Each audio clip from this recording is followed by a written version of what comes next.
Je me tourne vers Hélène Frade qui nous a rejoint pour la revue de presse internationale et on va commencer cette revue de presse justement au Brésil, Hélène. Alors pas pour parler des Jeux, mais de la procédure de destitution de Dilma Rousseff. Les sénateurs ont voté hier pour la tenue du procès accusé la présidente de maquillage des fonds publics. Un marathon ou télénouvelle. Après plus de 15 heures de débat, les 59 sénateurs contre 21 ont voté.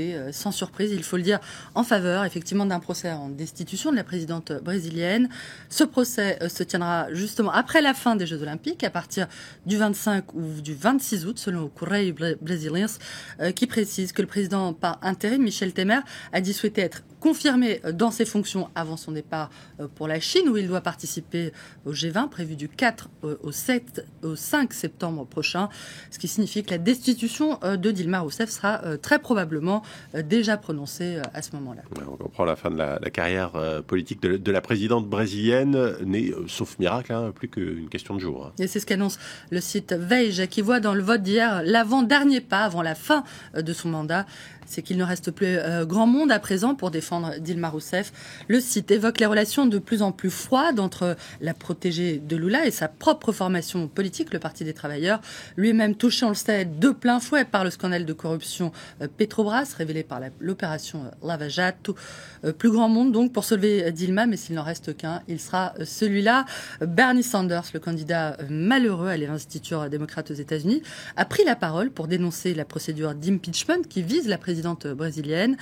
C'est ce que rapporte El País, qui rapporte également que le sénateur a déclaré donc mardi que les États-Unis ne pouvaient pas rester silencieux alors qu'une démocratie qui se trouve être l'une de leurs alliés est menacée, je le cite, une déclaration dans le droit fil de la ligne de défense de Dilma Rousseff, qui dit voir dans cette destitution un coup d'État institutionnel, je la cite, mené par une opposition avide d'imposer au Brésil une politique d'austérité sans précédent et a choisi pour lui succéder un responsable qui est lui-même accusé, soupçonné de corruption, le patron du parti du mouvement démocratique brésilien, Michel Temer. Direction le Yémen, à présent, Hélène, où la coalition arabe dirigée par l'Arabie Saoudite a repris ses raids contre les rebelles. 3 jours après la suspension par l'ONU des pourparlers de paix qui se tenaient au Koweït depuis plus de 3 mois, les hostilités effectivement ont repris. D'après le quotidien Pan-Arabe basé à Londres, à Sharq al-Awsat, l'actuel gouvernement yéménite, qui est en exil à Riyad, accuse les rebelles de s'être livrés à une escalade militaire, je cite, pour faire échouer ces négociations, condamnant la formation par les Houthis, qui sont suspectés, on le sait, d'être soutenus par l'Iran et leurs alliés, les partisans de l'ex-président Ali Abdallah Saleh, d'un conseil supérieur pour gouverner le pays. D'après l'Humanité, la suspension des négociations au Koweït a été le feu vert à de nouveaux combats meurtriers dans lesquels la coalition dirigée par l'Arabie Saoudite s'est aussitôt engouffrée, je cite.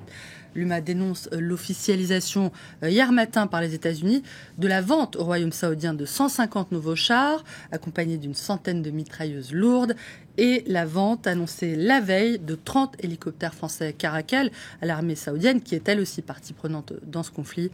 Deux ventes accusées d'alimenter une guerre qui a débuté, on le rappelle, en 2014, a fait jusqu'à présent plus de 6400 morts et près de 3 millions de déplacés.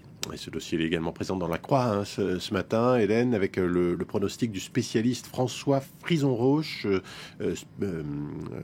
Diagnostic est plutôt pessimiste. Oui, selon ce chercheur au CNRS, la difficulté, c'est que chacun dans ce conflit reste campé sur ses positions. Selon lui, il est à la fois très difficile de faire pression sur un pays comme l'Arabie Saoudite, dans la mesure où les États-Unis, qui signent d'énormes contrats d'armement avec le Royaume, veulent éviter de faire des remontrances publiques qui braqueraient les Saoudiens.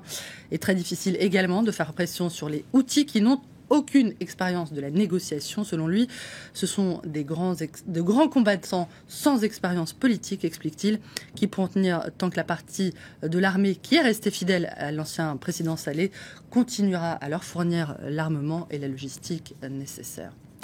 Toute autre chose pour terminer, Hélène, vous allez nous présenter le nouveau célibataire le plus convoité outre-Manche. Oui, pour celles ou ceux que ça peut intéresser. Il s'appelle Hugh Grosvenor. Il est le fils aîné de feu le duc de Westminster, décédé mardi. Cette disparition vient de propulser ce bambin de 25 ans à la tête d'une fortune estimée à presque 10 milliards d'euros.